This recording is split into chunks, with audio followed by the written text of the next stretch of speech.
Alam mo kung paano magiging masaya ang paglalakbay mo.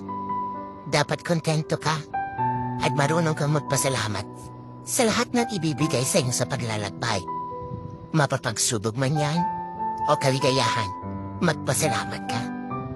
At syempre, sa paglalakbay mo, dapat alam mo kung sino ang isasama mo. Kasi ang dami-daming gustong sumama. Pero ang iba dyan, gusto lang talagang sumama para makita kang bumagsak at matumba habang ikaw ay naglalakbay. At pipilitin kang hihirain para hindi mo makuha ang gusto mo makamtan. At syempre, dapat sa paglalakbay, kahit anong mangyari, pipiliin at pipiliin mo pa rin maging masaya. Para at least, darating ang araw, nakamtan mo na ang gusto mo makamtan, naabot mo na ang pangarap mo. Masaya ka at hindi ka magsisisi. Dahil sa proseso pala ng paglalakbay, pinili mo lang na maging masaya.